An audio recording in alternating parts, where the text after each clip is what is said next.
नमस्कार. मी डॉक्टर काश्मीरा जठार. मनाचे श्लोक क्रमांक 16 ते 20. मरे एक त्याचा दुजा शोक वाहे, अकस्मात तोही पुढे जात आहे.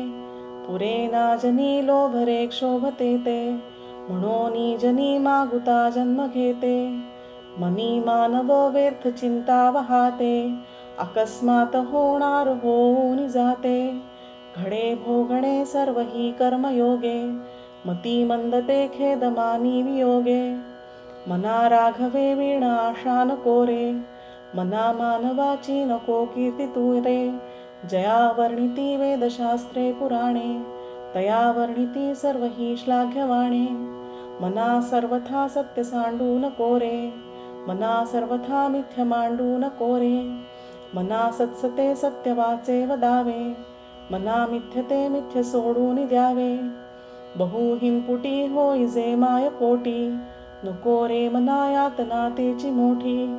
निरोधे पचे कोंडिले गर्भवासी, अधोमुख रे दुःख त्या बाळकासी. जन्माला आलेला प्रत्येक जण हा मरणारच आहे, आणि त्याच्या मरणाचा शोक करणारा हा नकळतपणे स्वतःही मृत्यूच्या समीप जातोय, असं करकरीत सत्य रामदास स्वामींनी आपल्या समोर मांडलंय. त्यातून आपल्या लोभ, क्षोभ, इच्छा, आकांक्षा यांना जर अंत नसेल तर जन्म मृत्यूच्या या चक्रातून आपली सुटका नाही. भविष्याची उगाच चिंता करत बसणाऱ्याला रामदास स्वामींनी चक्क मतिमंद म्हटले. कारण जे काही पुढे होणार आहे ते आपल्या कर्मानुसार होणारच आहे. मग त्यातून जर तावून सुलाखून बाहेर पडायचं असेल तर वेदशास्त्रांनी ज्याला गौरवलं आहे अशा रामाला शरण जाण्याशिवाय तरणोपाय नाही.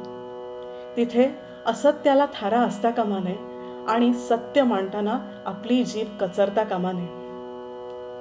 त्यामुळेच अतिशय कोंडल्यासारखी, उलटे टांगून ठेवल्यासारखी यातनादायी गर्भावस्था, या गर्भावस्थेत पुन्हा पुन्हा जाण्याची आपल्यावर वेळ येणार नाही. म्हणजेच अशा यातनादायी जन्ममृत्यूच्या फेऱ्यातून आपली मुक्तता होईल. जय जय रघुवीर समर्थ.